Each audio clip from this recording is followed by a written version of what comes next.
All right. Um,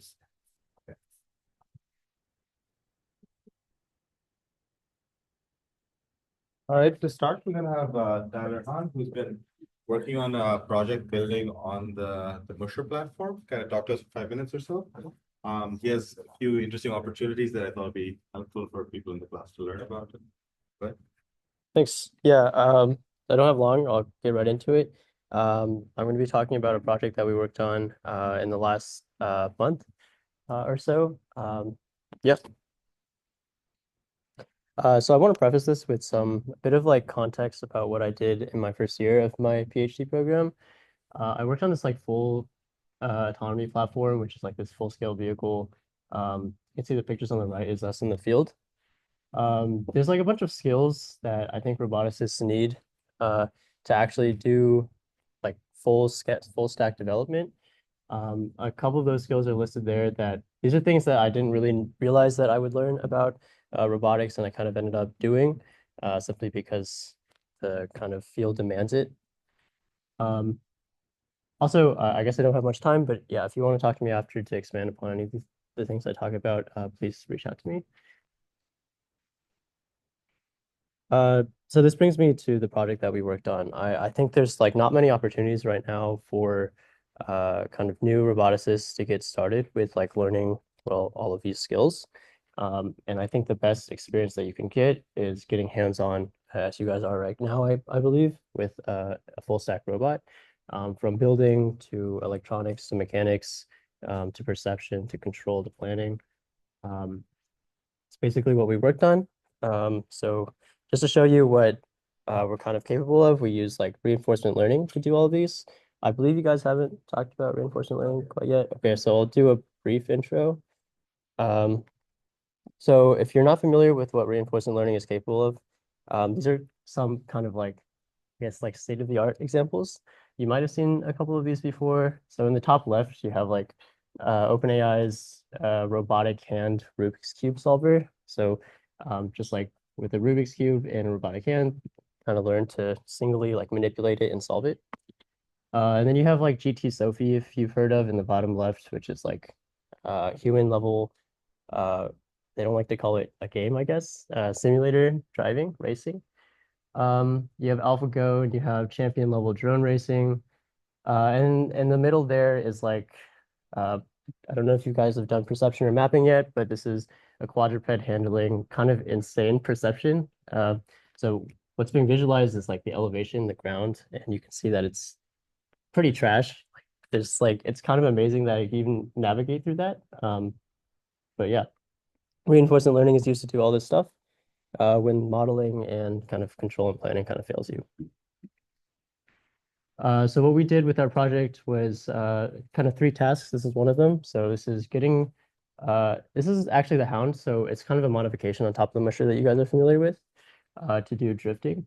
So you kind of do this reinforcement learning algorithm in simulation. So it's just like 1,000 cars, 1,000 mushers in simulation, all just trying to drift continually for just like endlessly. You bring this policy into the real world, you deploy it, and then see if it works. In our case, it did work with some engineering development, some iterations. We got it to drift. Um, I can maybe come back to this. This policy has shown some like kind of what we call emergent behavior in reinforcement learning. These are like behaviors that you don't explicitly enforce in the training algorithm, but emerges simply out of like the tasks and rewards that you define. It's a bit technical, so maybe I can come back to it after if you're interested. Here's a second task, which is an elevation policy. So uh, kind of similar to what you saw with the quadruped, when provided with like a local estimate of your ground and your height, are you able to navigate the world without crashing, rolling over, running into obstacles? Here it's able to differentiate between like a ramp and an obstacle, just through trial and error through simulation. This is a visual policy. Um, Pretty straightforward as well. Basically training in sim to avoid black tiles and stay on white tiles, bring into the real world. Okay, so this is all built for education and research. So I'm here today to say that Again, there's not many resources available to help people learn about these things by getting hands-on with them. Um, and we need students like you all to trying to build these things for yourself and see what you kind of run into in terms of challenges. And then we'll design a curriculum, like an educational curriculum based around that. And we'll make it openly available online, um, just kind of based around your guys' experiences. Uh, yeah, that's pretty much it. Just build and learn. If you're interested, please reach out. Stoic Waterfall, take forward.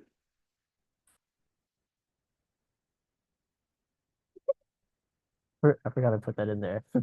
Uh, yeah, that's our website. There's my contact. If you're interested, please reach out. Or Sid and Yonder are actually on the paper or on the project. So if you guys also want to just talk to them about their experiences on the project, you can talk to them as well. Yeah. Any questions? I think it's a cool opportunity. If anyone wants to continue working on this, reach out to Tyler. All right, thanks. Thank you, Tyler. Yep. I guess you got it. Take it from me. All right, thanks.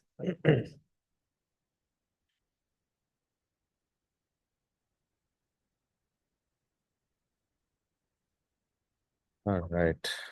To regularly scheduled programming. Okay. Let's see. Screen share, recording. Clicker. Alrighty, let's talk about search. So let's start with a little quiz. Why do we need Holland sampling for motion planning? For low dispersion sampling, computational efficiency, provable guarantees, none of the above.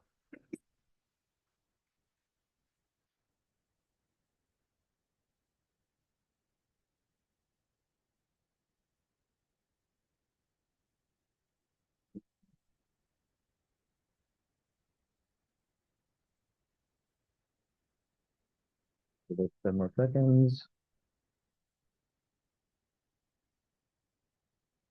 Okay, it's for low dispersion sampling. It's to give you more spaced out samples when you have smaller numbers. Okay, homework 4 should be out. You all should be doing it. Seated discussion 3 will happen next Wednesday. You'll have 2 papers, RT Connect and Lazy Shortest Paths, Lazy SP.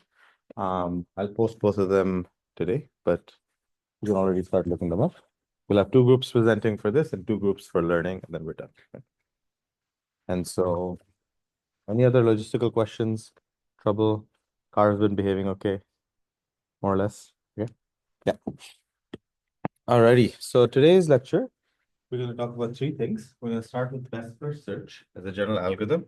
We'll study different variants of best first search. Then we'll talk about A-star search and heuristics.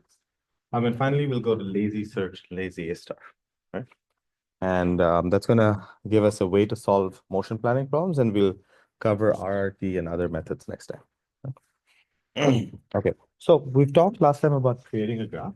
A graph is a set of vertices and edges, right? The vertices we constructed by sampling using a low dispersion sampler.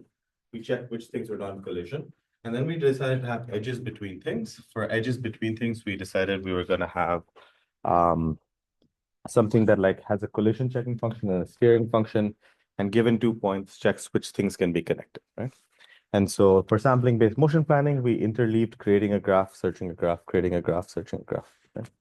And so we talked about like any graph search algorithm has a start and a goal and some cost per node per edge. Right? So cost per edge is going to be like the distance between the points, or if you have to go through like a risky orientation, like that might have higher cost.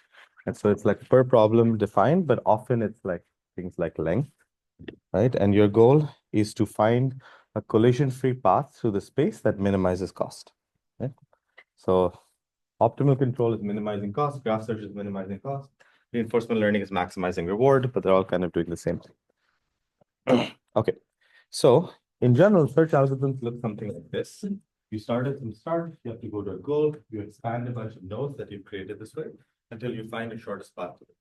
Right? So You can see there's like a difference between these algorithms. Dijkstra always finds an optimal path to the goal, but it can be slow, so it expands in all directions.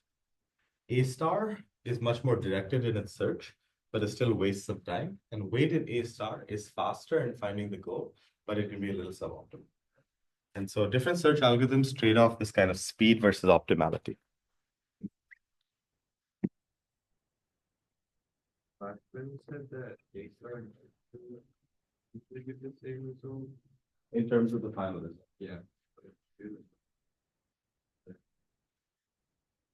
Is that not? The extra takes like a more rounded path around the corner, whereas A star like goes up the corner and I think they both have the same one. I think it's like the same length. Like it doesn't mean, I guess the path length might be the same. I suppose this from Wikipedia, but it's so there's two options. If the heuristic is not admissible or consistent, which is what you need for A star, then you'll get a different solution. But otherwise, you'll get a solution that at least has the same cost. Right, so yes, you're right that one of them went like this way and one that way, but I bet that these two things have the same cost. So, sure.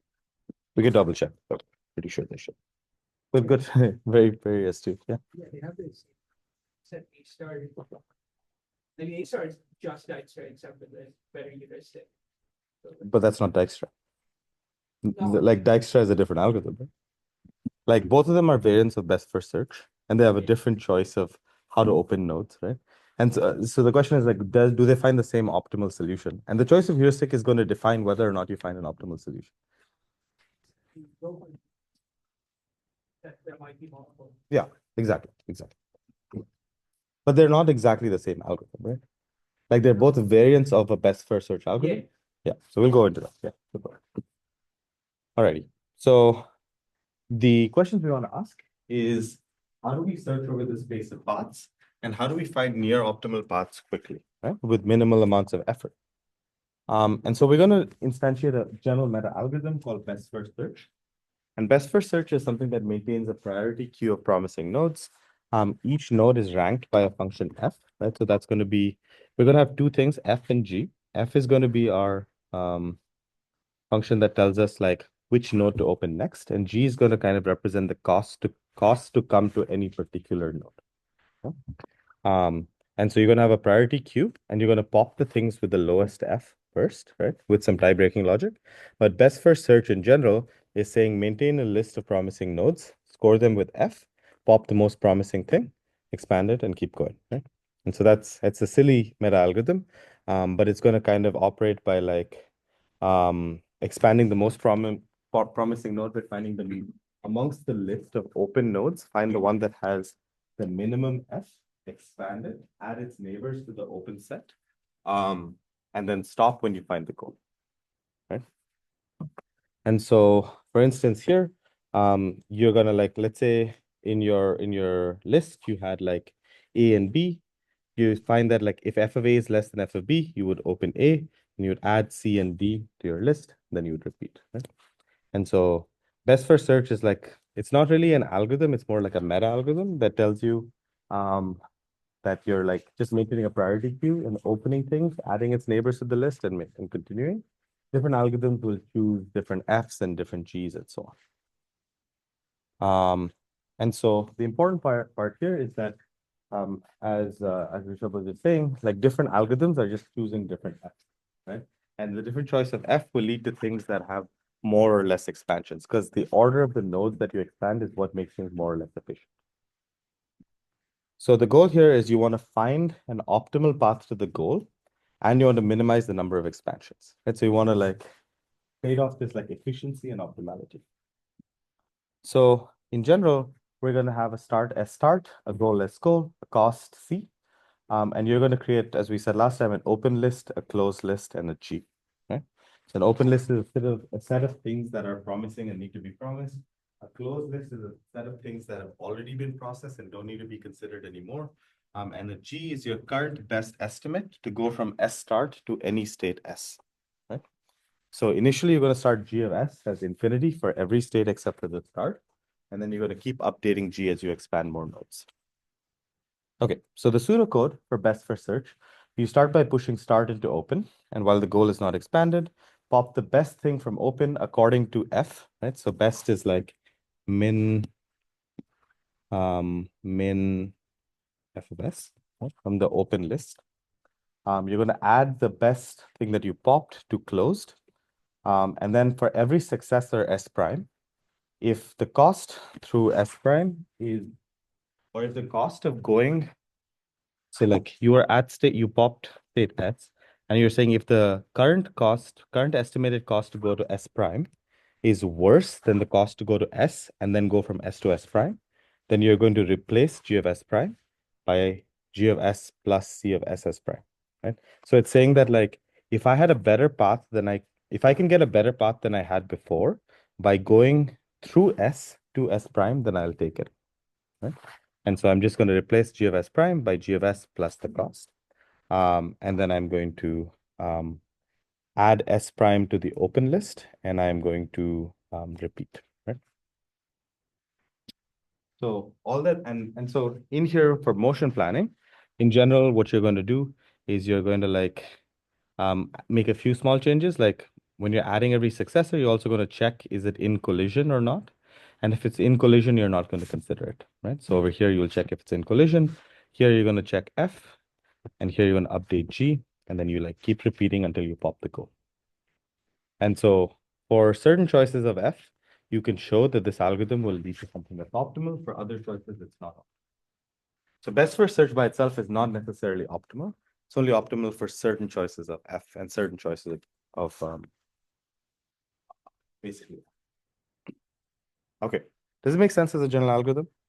Like the point here being that you like, the only thing that's really interesting here is that if you have a path that is better than the path that you had before, you're just going to replace it with that path, right? And that you're going to pop the best thing using F. Okay. So given this general algorithm, the easiest version of this is Dijkstra's, right? So Dijkstra's algorithm sets F equal to G, which says that like the thing that you're going to use to pop from the priority queue is equal to the cost to come. So G is called your cost to come, which means the cost to come to that node from the start, right? And typically G, the cost to go from your current node to the goal is called cost to go, and cost to come and cost to go.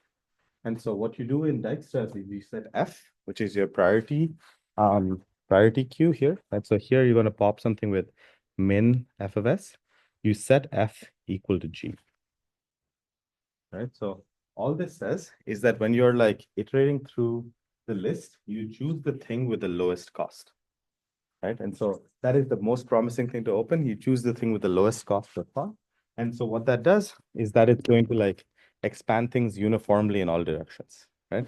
So it's kind of going to start from here. It's going to say, okay, like all of these are low cost, but it's going to like first expand this, then this thing is going to become higher cost than the other guys. Then it'll expand this, this, and then it'll go to the next round. It'll go to the next round and go to the next round. Right? So it's often called uniform cost search because it's like uniformly expanding a frontier of similar cost, right? You're always expanding the node which has the lowest cost. And so there's not a significant difference between uniform cost search and Dijkstra's. It's just one of them goes from the start to all nodes and the other one goes from the start only to a goal. It's not a big difference. But typically the algorithm looks like this, and you can kind of see this uniform expansion, right? It's going in all directions. And so it's like, you really care about getting here, but you can see I'm wasting time here and so on, right? And so, but Dijkstra's algorithm you can prove will converge to the optimum. It'll just converge to the optimum kind of slow. Right? And so let's kind of run through an example. Like, so this is a graph. We're going to start with our open set being S start, right? With a cost of 0. We're going to pop that. Now I'm going to add in S2 into my open list with a cost of 1, right? Now I'm going to pop S2 from my open list. I'm going to add in S1 and S4. S1 is going to have a cost of 2, or sorry, S1 is going to have a cost of 3, and S4 is going to have a cost of 2, right? And then what am I going to pop next? S4, right? So S4 is going to be popped next. I'm going to add in S3. So now my Q is going to be S1, comma S3. S1 is going to have a cost of 3. S3 is going to have a cost of 1 plus 1 plus 3, right, which is 5. What am I going to pop next? S1, right, so I'm going to pop S1. I'm going to add in S goal and then S3. S goal is going to have a cost of 5. S3 is going to have a cost of 5. Right? And often you'll use, now you have to do tie breaking. So you like use something like the earliest one that is added to the list you expand. So let's say you expanded S3. Now you're going to have in like, you're going to have a goal, you're going to have S goal being added back in, but at the cost of 1 plus 1 plus 3 plus 1, right, which is 6, which is going to be higher than the previous cost. So you're not going to update the cost, right? And so now your final list is going to be S goal with 5. You're going to pop it, right? And that's going to be your final path to goal. So it's going to be this path. Yeah. You can kind of think of it as you're expanding this, then these two, then this guy, then this guy, then, and right. So we've expanded all the nodes, but you can see it's like pretty inefficient. I've like expanded every single thing that I could expand, right? And so it'll give you the optimal solution. Like the optimal solution in this graph is to go one S start to S2 to S1 to S goal. Like that is the optimum, but it is kind of inefficient to get there, right? So it goes like that, and then you can backtrack to get the optimal path. Yeah. Okay, so that's what Dijkstra's algorithm does. And so the nice part is that every node is only processed once, and you kind of go in increasing order of like processing cheaper nodes than the goal, right? And so remember that this thing only ends when the S goal is actually popped off of the open list, right? It doesn't end when the S goal is added to the open list. It's only ending when S goal is popped off the open list. And so just be careful. Don't end it when S goal enters the list. End it when S goal exits the open list. Right? Okay. Does that make sense as a general algorithm, right? Just like start your nodes by F, choose the best one, look at its neighbors. The path to the neighbors is better through a particular parent, update that cost, and add the neighbors to the list, repeat. That's it. Okay, so what's the issue with uniform cost search or Dijkstra? You might explore that's better than Right. Right. You're wasting time expanding things which are maybe not as relevant to your problem. So the question we ask is, can we have a better F? Right? And so the insight behind this next algorithm, which is called A star, is that F shouldn't just contain cost to come. It should also contain information about cost to go. Right. And so the point is that if certain things, like intuitively, if certain things are closer to the goal than others, then they're more promising to explore. And so I shouldn't waste time exploring something that's low cost, but in the opposite direction. Uniform cost search or Dijkstra doesn't take into account the goal at all. It just considers this from the start. Whereas in most problems, you care about getting to a goal. So like the goal should inform which things you expand. And so that's the major insight behind A-star search. It introduces this idea called heuristics. There's a book called Heuristics. If you guys are interested, it expands on heuristics for all sorts of problems, all sorts of search. But I think it's by Judea Pearl. But the idea of a heuristic is that it's like an underestimate of the cost to goal, right? So it's saying that for like any state, S, let's say, right? So G is going to give you an estimate of cost to come. And H, which is often called your heuristic, is an underestimate of the cost to go, right? What that means is that like there's like some cost of the true optimal path from S to the goal, right? We don't know that path because we have to solve search to get there. But what a heuristic is, it's a piece of domain knowledge that gives me an underestimate of the shortest path from S to the goal, right? So that means that the cost I'm going to get from H is always lower than the true cost, right? But it gives me some information about which things are promising and which things are not promising. So it's kind of, you can kind of think of it as it's like, and you've done reinforcement learning, it's kind of like reward shaping. It's like guiding you towards things that are more promising and taking you away from things that are less promising. That's using domain knowledge to do so. Like H is coming from like an expert, or domain expert or like an algorithm designer, someone is giving you information, right? So H is assumed to be part of your problem definition. It's not something that you compute, right? It's something that is given to you. There's a couple of conditions on H, but the most important one is that H is an underestimate of like the true cost. Yeah. Or like cost to go. And so does that make sense as a heuristic? Heuristic is kind of like, it gives you the vibe of how close a particular state is to the goal. Right. So for like the previous example we had, we're starting here, we're trying to go here. Like the heuristic is going to tell you like maybe something like this, which like this state is better than this state in terms of being closer to the goal, right? And so if I had to like choose between this state and this state, I would rather choose this state because it's closer to the goal. Right? And so the idea behind A star search is that you're going to choose your evaluation function F, not as G like we were doing earlier, right? G is only the cost to come. You're going to choose it as G plus H. So your heuristic is an underestimate of your cost to go. Your G is your estimate of your cost to come. You're going to choose nodes by G plus H. And so you can kind of think of it as something that combines cost to come, which is like how efficient is your path, with H, which is how close is your path to your goal. Right? And so the only difference between A star and Dijkstra's is that your evaluation function is going to be G plus H. Right? Okay, so some examples here are like, let's say you had, a graph search problem that looks like this. Like a heuristic would be something that does Euclidean distance, something that just like assumes you can go straight from here to here. Right? And that is an like just by triangle inequality, let's say you had to like the optimal path to go from here to here is something like this, right? Like this thing is always going to be lower than that because it's like going through obstacles. And so it's an underestimate of the true cost, but it kind of tells you which things are closer to each other. And so a heuristic here would be something like the Euclidean distance because it's an underestimate of your cost, but it kind of guides your search. Right? And so generally heuristics are solutions to relaxed problems. Relaxed problem says that, hey, think of navigating this graph, but you can like teleport through obstacles. And so it's an easier problem, which means that it'll have a lower cost. And so often the way you construct heuristics is by relaxing your problem, solving it really quickly, and then using it to guide your harder search problem. Okay, does this make sense? Yes.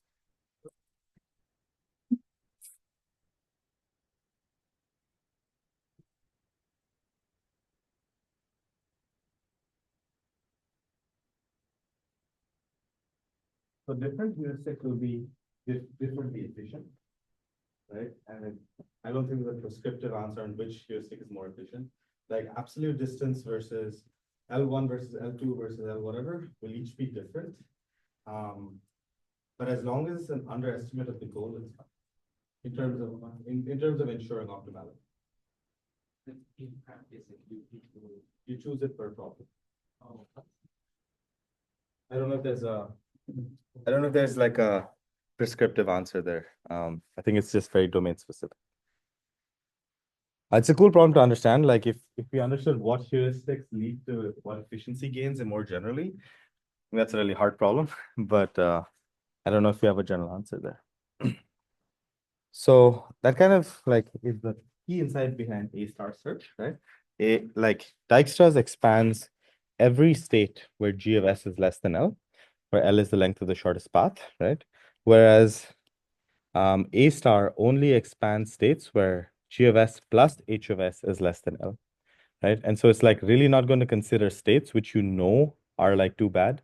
So if you've taken an algorithms class, there's these algorithms called branch and bound algorithms, which are like very related in that you can like chop off parts of your search space that you know are bad. And so the whole insight behind A star is that, hey, this guy is probably not the right answer. So like never consider these guys.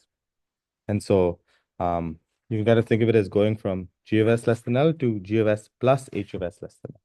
So your heuristic is always positive and it's always an underestimate of the cost to goal. Right? So that's basically the idea behind A star search.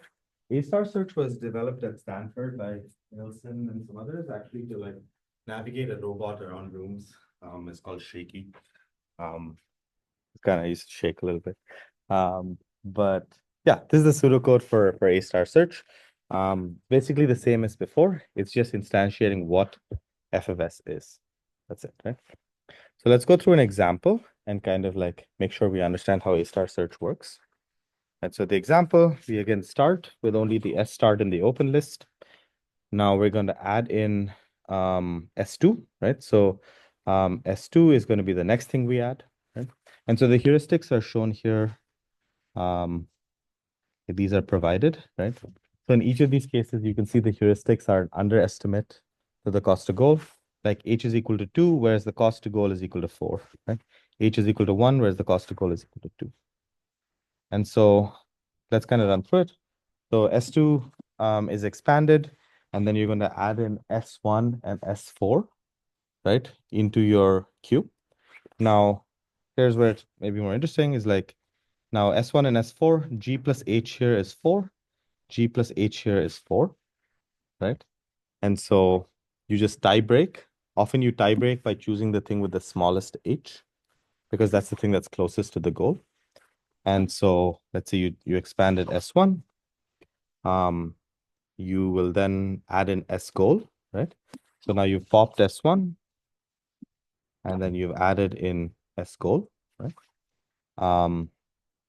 And now you have S4 and S goal. S4 is G plus H equal to 4. S goal is G plus H equal to 5, right? So it's going to pop S4, right? So S4 is going to be expanded, means you're going to now add in S3 into the queue. So you'll have S3 and S goal, right? And now S3 is going to have G plus H equal to 6.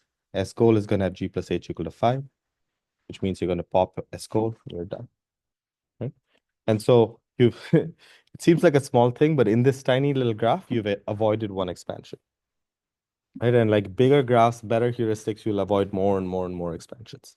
And so basically no algorithm in practice for motion planning will use anything like Dijkstra's. It will always use something like A-star search to make it efficient. And so that's basically it, right? Cool. So all that A-star searches is that you're going to have a heuristic. Heuristic is an underestimate, and you're going to try and choose things according to G plus H. And so the question we want to ask is like, what heuristics are good heuristics? And like, what guarantees can we provide with these heuristics? So there's two conditions that people talk about with heuristics. The first is admissibility, and the second one is consistency. And so admissibility means that your heuristic is an underestimate of the true cost to goal, and your cost at the heuristic at the goal is 0, right? So H goal is always positive. H goal is an underestimate of H star, and H goal is 0, right? So it's basically like a lower bound on the cost. And so you need admissibility to ensure that the path you get from A-star search is optimal. And so if your things are not optimal, or if things are not admissible, you cannot guarantee that your paths are optimal. Like the intuition here is that if something is like not underestimating your true cost, then you might dismiss it, even though it's actually a good way to go through your paths. And so the problem is that if you overestimate things, then you can like shift the ordering of the states, which means you might never find an optimal path. Which is, so if you ever want A-star search to converge, it has to be admissible. The second condition is called consistency, right? So consistency is a stronger condition than admissibility. Consistency says that if you like have two neighboring states S and S prime, H of S is less than or equal to C between SS prime and H of S prime, right? Or actually this should be this. Sorry. So basically it says that if you have like a state S and a state S prime, right? Like the heuristic at a neighboring state should be an underestimate of the heuristic at the neighboring state plus the cost to go from one state to the other, right? So it kind of suggests that it's like more of like an edgewise condition rather than admissibility just says that you have to be less than the cost to come at every single state, whereas consistency says that you have to like underestimate the cost when you go through every individual edge. And if you underestimate the cost if you go through every individual edge, like, so consistency leads to admissibility. Like if you underestimate this cost, then you will underestimate the total cost to go. But this is a stronger condition than this. And so the point of like A-star search is going to be optimal if it's admissible, but it's not always going to be efficient. And it's efficient if it's admissible and consistent. Right. So you're saying that we're going to like have a heuristic. If a heuristic is both admissible and consistent, then you show that it's optimal and it's efficient. Right? Does this kind of make sense?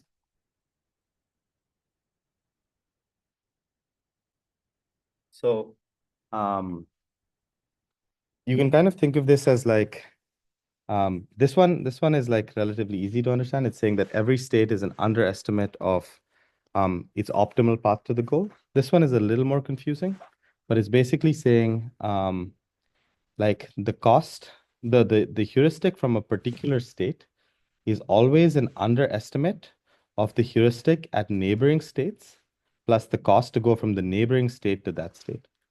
Right? So like in this case, if this is S, these are S primes.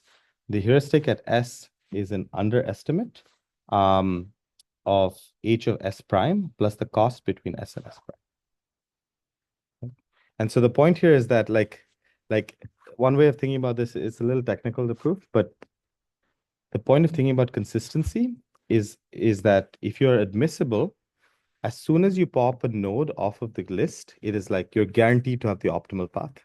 But if you're admissible and consistent, then as soon as you pop something off the list, then you're guaranteed to have an optimal path. If you're admissible but not consistent, you'll find a path to the goal, but you may have to pop it off multiple times for it to be like the optimal path.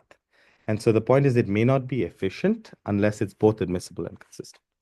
Right. So you can kind of think of this as just showing that your heuristic is kind of like monotonically increasing or monotonically decreasing along your path. Right. And so those are the two conditions you want to satisfy on your heuristics. Does kind of make sense? Questions? This is not super obvious, right? You want it. So you can think of admissibility as something that is avoiding the dismissal of nodes that are good, right? And consistency is something that is like avoiding going down like misleadingly wrong paths. So it's like ordering the paths in the order that'll such that the first one that you pop off will be the optimal one. Okay, questions? Make sense? Okay, so generally all consistent heuristics are admissible, but not all admissible heuristics are consistent, right? But heuristics are great because they let us focus on relevant states while still giving us an optimal solution as long as we satisfy those conditions. So generally the design of heuristics is a bit of a art more than a science. But a good way to generally design heuristics is to relax a problem, solve it, get a solution, and that can serve as a good heuristic, right? So for a grid-based thing, things like Euclidean distance, Manhattan distance, diagonal distance, etc., are all like reasonable heuristics because they all underestimate the goal. Most of them are consistent. But it's often harder to do for problems like 3D navigation or navigating your car and so on. So in these cases, what are some heuristics you could use? Like you want to get from one XY theta to another XY theta. What is a heuristic you might be able to use?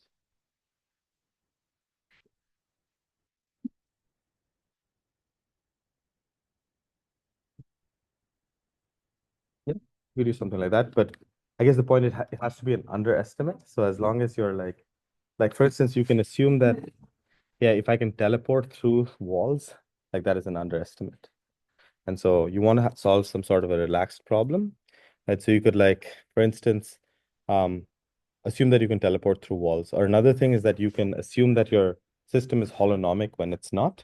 Right? So you can assume that you can like randomly teleport and compute the distance using something like Dijkstra's. And that could be a relaxation because a non-holonomic system has to like take longer paths to turn around. Right? And so in general, you want to solve like relaxed problems. And it's much harder to do for other problems. Like if you're trying to like rotate a pen or something, it's not obvious what the heuristics are. And so it's a little hard to be general here, but usually use your domain knowledge to get some sort of relaxed problem and solve that relaxed. Okay. So a natural question to ask is admissibility what we always want, right? So for instance, an admissible heuristic will give us an optimal solution, but it's like a lot slower than the solution you get from an inadmissible heuristic. This solution is from an inadmissible heuristic, but it is like much faster to find it. And so usually in robotics, you don't care about optimality that much, you care about good enough. And so in this case, what we might look for is things that like save on memory, save on speed, but are a little bit suboptimal. That's as we talked about earlier, we're trading off efficiency and optimality. We're saying this is less optimal, but faster. This is optimal, but slow. And so the only times you might break admissibility is if you want to trade off this kind of efficiency and optimality. Make sense? So in general, you kind of want to always balance this trade-off. It's like when you talk about solution quality, it's like how optimal is my path from the start to the goal? Like how short is the final path that I find? And then you want to trade that off with number of states expanded, how much memory you used, and all of these kinds of things. And so typically you're going to like not look for the optimal, or look for good enough, while you want to keep this number kind of low and this number kind of low. Where sometimes trying to find the optimal blows this number up. Okay, so that kind of brings us to an idea called weighted A star. And so all that weighted A star says is that rather than choosing F equal to G plus H, you choose F equal to G plus epsilon H, right, where epsilon is greater than 1. And so you're saying that you like overvalue the heuristic. And so obviously, if you think of epsilon as being greater than 1, in most cases, or in many cases, epsilon H is no longer going to be an underestimate to your cost to go, which means that it's no longer admissible, right? You can kind of think of this as using a heuristic, which is epsilon H instead of H. So H was admissible, epsilon H is no longer admissible, right? And so what that does is it increases your bias towards states that are closer to the goal. And what you can show is that what Dijkstra's does is kind of expands in all directions. A star expands in directions that are like towards the goal. And what weighted A, but like it can expand memory because it's still trying to find the optimal path. And so it considers all possibilities that might be optimal. What weighted A star does is it like looks a lot more like looks a lot more like this. It looks a lot more like biased, but it like only expands a really narrow range of states because it really indexes on the heuristic, right? So if you look at A star looks something like this. So you can see that A star will expand more nodes, but will eventually find the optimum. Like the optimum is this, right? But what weighted A star will do is it'll like index more into things closer to the goal. So it'll like get closer and closer and closer to that obstacle. And it'll find a suboptimal path, but it'll do so pretty quickly and without expanding a lot of nodes, right? And so this solution is clearly suboptimal, right? But it does so without expanding a ton of nodes here. And so that's the trade-off you often try to make. What you can show is that like your solution is not arbitrarily suboptimal. You can show that your solution is epsilon suboptimal. Right? So the cost of the solution that you find is only epsilon suboptimal. The true cost, which is often accepted. Okay, so all that weighted A star is take A star, multiply your heuristic by epsilon, and like that helps you trade off this memory versus optimality. Right, and so like A star in action looks something like this. So this is a version of weighted A star for a thing with 20 degrees of freedom. And you can show that like you can actually do motion planning for something like this to get it to a really narrow passage. And so that's pretty cool. You can also use this for like quadrupeds. So this is an example of a weighted A star algorithm being used to decide where to place your feet. And so this is not unitary. We'll solve that with reinforcement learning.